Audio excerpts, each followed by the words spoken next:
Hey everyone, Eric Watson here, freelance writer, player of games, writer of words, recorder of videos, and tabletop role-playing aficionado. Welcome to another DM's Guild review, my written and video review series where I take a look at the adventures and supplemental material at the Dungeon Masters Guild website. This video will be reviewing the DM's Guild character class Psionics, a supplement for 5e designed by Bardic-Inspired DM for Dungeons & Dragons 5th edition. A review copy has been provided for the purposes of this review. If you enjoy my videos, consider using my affiliate links for your DM's Guild shopping and supporting me via patreon.com/roguewatson. Shoutouts to my platinum patrons Andrew, Joe, Will, Tiny Dancer, Nick, Andy, Chris, Alberto, and Manuel.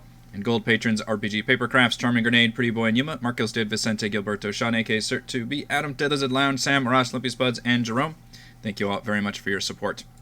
Now I know that the Psionic class is a thing in D&D as like a DLC, for lack of a better term. It existed in past editions, in, expanded supplements. It's a whole thing in, I believe, the Dark Sun setting has Psionics. And in 5th edition, we kind of keep waiting for Wizards to produce an actual Psionics class, kind of like they did with Eberron and the Artificer, to make it official rather than just a bunch of unearthed arcana. In the meantime, of course, we have a bunch of talented creators making Psionic class and seeing how that can work in 5th edition.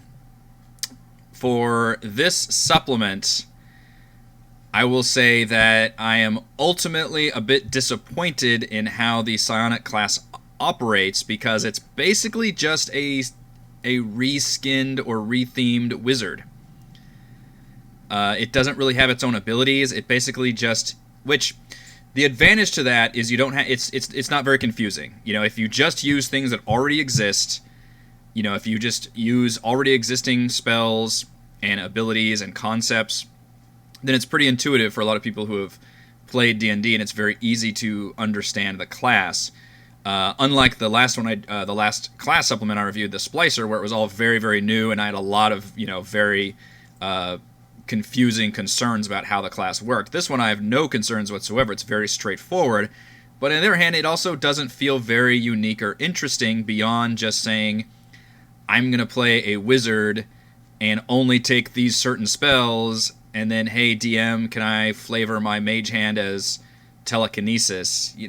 Basically just working through some stuff to where you can just re-theme a wizard on its own. So in that standpoint, I'm a little disappointed, but unlike a lot of other class supplements, this one goes way beyond just giving you a new class, which obviously I'm going to dive into here in a second. As you can see here, it's a freaking 20-plus page for a single class supplement, but it's not a single class supplement. It does have the full class with its own subclasses, although subclasses are very much just purely mechanical.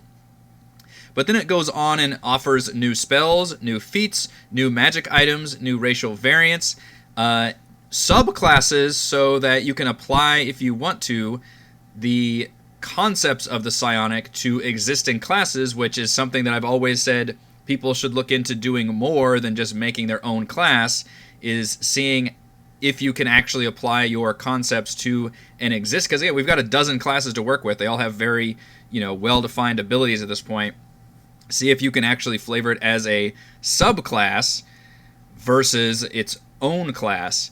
And this book actually does that. So and one of them is a wizard, which is crazy because literally I think that the Psion itself is basically just a wizard who's slightly rethemed. And this one actually has one of the subclasses, just you can be the wizard, like, school of psionic, and you just have those psionic abilities. So it highlights the fact that we almost don't really need a separate Psion class, but I'm also glad that they're included here because I think they actually make more sense than having a separate Psionic class, so I do like that.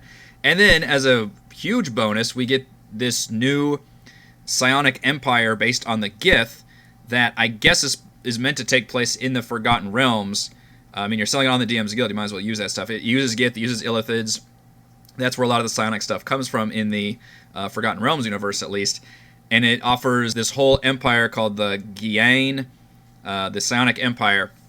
It includes a bunch of stat blocks as well as adventure hooks for 2 different versions of the Empire, one of which is if the Empire currently exists and you're working with the Empire, or if you want it to have that Empire be a fallen Empire from the past and you're dealing with like relics and treasures from that Empire. So you get a whole like storyline of basically adventure hooks for different tiers of play, and they're just like a paragraph each, but they're very well written and very interesting. So I thought that was a really cool ad. So just to kind of preface all my overarching thoughts, I think the main draw of the book is disappointing, which is the Psion class, but every other element of the book is really, really cool and helps make this supplement really kind of a complete package of adding psionic stuff to D&D 5e. All right, so the Psion class. I looked at the wizard in the player handbook and really compared it because, as you can see, this is a D6. It's got spell slots. It essentially, all of your psionic abilities are just spells. It says it uses spells, even though it's technically not spells, but we're using spells. And instead of using spell slots, we have psionic points, which work similarly to key points for the monk, except for that elemental monk, whatever that one's called. Except for that monk, you have to spend a certain amount of points to cast certain spells, and you get very few. You choose 2 or 3 or 4, whatever spell or spell-like abilities. In this one, you basically convert your psionic points into spell slots. So you get a certain amount of points per level. You start off 1 plus your intelligence modifier. It's an intelligence-based class, which, duh.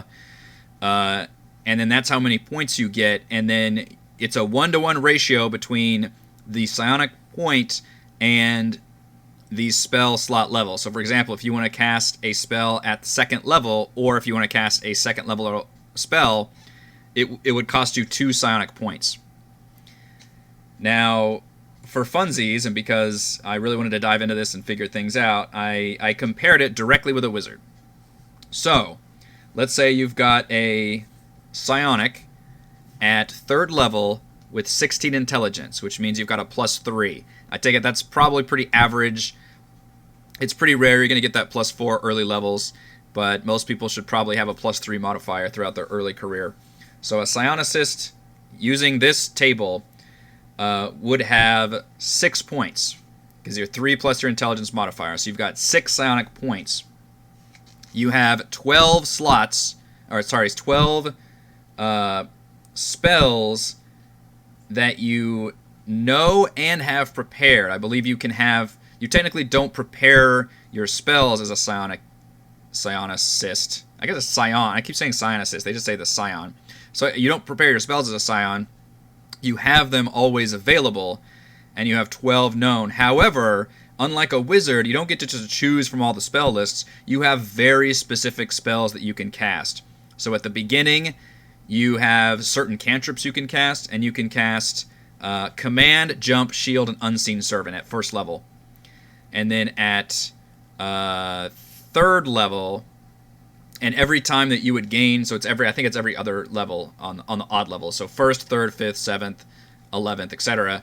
Whenever a new spell circle opens up, then you gain certain spells, usually around 3 to 5 new spells, depending on which specialization you take at 2nd level. And that determines if you're more of a buffer, or if you're more of a mind controller. I actually forgot the 3rd one. Manipulator, if you're more of a hold person, or no, sorry, the manipulator. Sorry, hold person is the mind, crowd control person. The 3rd one is telekinetic, so like levitation and stuff. So those are the 3 paths you can take. The 3, what do they call them? Psionic specializations. And unfortunately, for every other class that has a subclass or archetype or school, whatever they call it, there's some lore behind it. There's here's the reason your character chose this thing.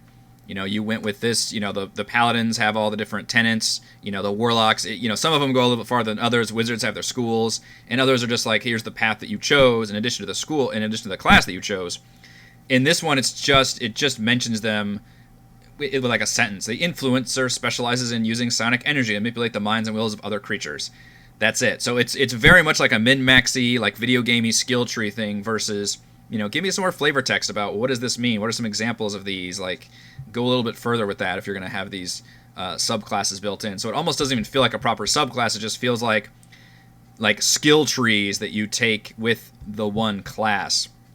So to continue my comparison, you have those 6 psionic points, and you have 12 spells known. At that point, you've got 6 first-level spells that you know and 5 second-level spells that you know. But these are not ones that you choose. These are ones that are chosen for you. The only difference is you choose at 3rd level which of 3 different like collections of spells that you want. So everybody gets Detect Thoughts and Misty Step at 3rd level, but then you choose whether you want Enhancer gets Aid, Blur, Enhance Ability, Influencer gets Hold Person, Psychic Recoil, and Suggestion, and Manipulator gets Knock, Levitate, and Rope Trick. But you only get those spells. And if you want to cast one of those 2nd level spells, it costs 2 of your 6 points. So you do the math right there, and that means you can cast 2... You can cast 3 2nd level spells, which is more than a wizard can cast at that level, but then you're out, and you only get psionic points back on a long rest. Or you could cast 2 2nd level spells using 2 of your points, and then you can do 2 1st level spells, which is worse than what a wizard can cast, because a wizard at 3rd level has 10 spells that they know, which is technically less than... That's fewer spells than the Scion, but the wizard can choose whatever fuck spells they want. They can only prepare 6 of them, so that is a more limiting factor for the wizard. But they have 6 slots, which is 4 first levels and 2 second level spells. So it's a very weird, like... So in 3rd edition, they added... I do know a little bit about 3rd edition, because I played a crapload of Neverwinter Nights, the video game.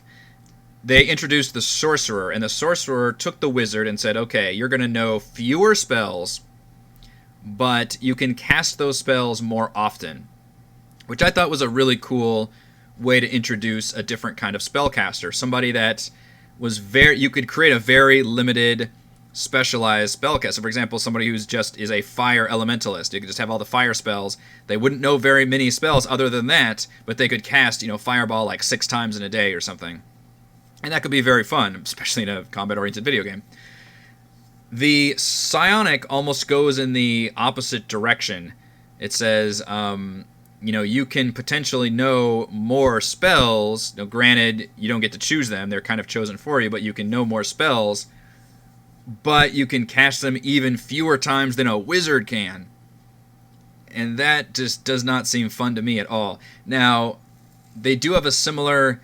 ability to regain spells in between long rests to the wizard. The wizard has Arcane Recovery, which means you can recover half spell slots up to half your wizard level per short rest. And you assume 2 short rests per long rest, but of course, who knows how that's going to work with your DM. The Scion, Psionicist, the Scion with the Limit Break, which is a hilarious Final Fantasy term to use. You can roll a hit die, which is a d6, add your intelligence modifier to it, which is hopefully a +3 or +4, and that's how many points you get back, which is pretty big, especially if you roll well, but then you gain a level of exhaustion. Now, interestingly enough, it doesn't say you're limited once per long rest or once per short rest. You can do this whenever you want, but you always gain a level of exhaustion. Which is, exhaustion can be pretty big, and the idea is you would probably only do it once between long rests, because then the long rest would cure you of your exhaustion, unless you knew you were going to, travel for a couple days or something. So that's interesting, but ultimately it kind of ends up averaging the same as the Wizard's Arcane Recovery anyway. And then at some level, at 6th level, it stops costing you exhaustion if you only do it once per long rest. But still, it's just reflavoring the wizard shit. Like, it just doesn't feel different enough from the wizard. You get a few abilities that can go along with stuff that you're doing, so you can push people away. You can, cause them to have disadvantage against your next save. It's a few simple things here and there that are supposed to add flavor to you being the Scion, depending on which path that you choose. But I still feel like you could just take a wizard and just take like the School of Illusion or Enchantment or Abjuration and just flavor that shit to make it be a Psionicist, and you would basically get the same result of this. So at 10th level, the wizard has 15 spell slots, 4 first, 3 seconds, 3 thirds, 3 fourths, and 2 5th level spell slots. They have 24 spells known, which does not include any spells that you may be copying over. You just gain like 2 spells a level as a wizard. And you have 13 prepared spells. The Scion has, let's see, where is it? At 10th level, you've got 25 spells known, so you're pretty much the same at that point, honestly. And you've got 13 points to work with. And keep in mind, again, it takes that many points to cast that level spell. So if you want to cast 2 5th level spells as a Scion, say goodbye to 10 of your 13 points. So when you do the math like that, you're not casting nearly the number of spells you are as a wizard. It's so much more restrictive. The only difference is you can kind of play around with your spell slots a little more. So if you wanted to, you could cast a bazillion first level spells at 10th level for some reason. Unlike a wizard who is technically is more rigid about, I have this many slots of these many levels. You could play around a little bit more using your points, but it feels like taking a wizard and making it more restrictive versus I think you could impose whatever restrictions you want and just play a restrictive wizard. So I'm not terribly impressed with how the Scion works. I get trying to combine elements of, obviously the wizard is the base. It includes I feel like the Psionic point system is closest to the monk's key points, but still a little bit more restrictive in that. And then it uses a bit of the warlock's latter half of leveling in that you don't actually use Psionic points to notice how the spells drop off at 6th level and above. You only get 1. And it works exactly like the Warlock, where you just get 1 of those spells per long rest. So you can't even use Psionic points for your high-level spells, which is bizarre. So I'm not a huge fan of the way this Scion works. However, I realize I spent most of my review on this, but this is a big part of it. However, this supplement goes way beyond that. If it was just this, I would be pretty thumbs down on it, honestly. But the supplement goes way beyond just including the 1 Scion class. It includes, I had to write it down, 6 Scionic feats, 6 racial variants, so it takes a bunch of races and basically lets you start with the Psionic Initiate feat, which gives you a bunch of, newbie Psionic stuff. You get the Invisible Mage Hand, you get Message, you get kind of a lot of the level 1 Scion stuff. 7 Psionic spells, and I put spells in quotes because technically they're not spells, but they are spells. 8 Psionic specific magic items, 9 NPC stat blocks, and 3 subclasses. That's a lot. This is a complete Psionic package, which is really cool to see. Now, yes, all of these things are designed for people that are playing Scions, but this, like having these Psionic spells, that is excellent because if you want to do what I'm suggesting, which is just take a wizard and flavor them as a Scion, then you could add these new spells. And I think that's a way easier thing to do than trying to play this whole new Scion class. And they're, a lot of fun, just re-themed or flavored spells that have to do with, force damage and knocking people around and all that kind of stuff, which you feel like would be part of a telekinetic Psionic system, what they're doing. So I'm very thumbs up on all of this. This is very cool. And it's really funny that one of the subclasses is just straight up the Wizard School of Psionics.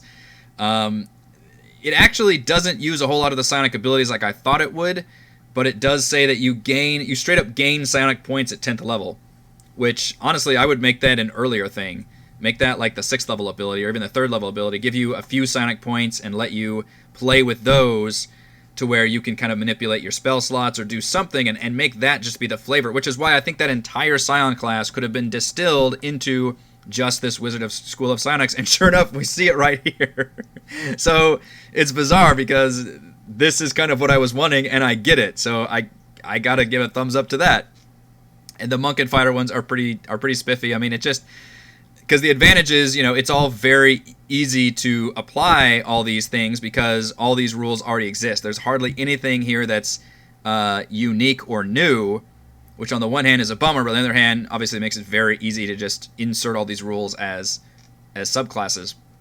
The other thing I want to highlight is this Psionic Empire called Gyain, which is based on the Gith and Illithid big war, which a lot of this is from, I believe, Mordenkainen's Tomb of Foes, I think, added a lot of the Gith stuff and added Gith as playable races. Somebody can correct me if I'm wrong, but I think that's the case. It's been a while since I reviewed that one. And this kind of takes that a little bit of a step further with presenting this culture of Gith that their whole thing, their whole society and everything is based on the fact that they're all Psions. And what does that look like? It's only just 2 pages, but I mean, it's still good. You know, it's the kind of thing you would see in a supplement like a Mordenkainen's or Volo's, where it just kind of has that information about, you know, this particular monster or faction or whatever.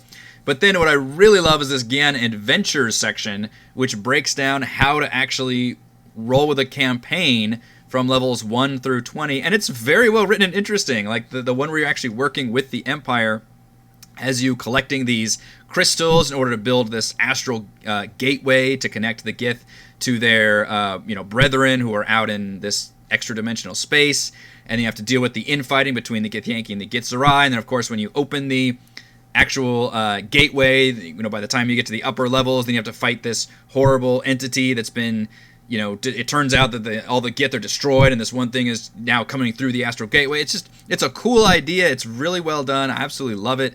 And the Fallen Empire one is if you want to use this concept, but you don't want to have these people actually take place during your modern era of whatever game world you're doing. Instead, it's a past empire, and now you're finding artifacts. There's somebody who sent you there, and it kind of enters the same thing. It was in the interdimensional space. You end up kind of going some Spelljammer stuff. It's really cool. It's really well written, and it comes with a bunch of NPC stat blocks based on all these Githyanki and Githzerai that you'll probably be facing.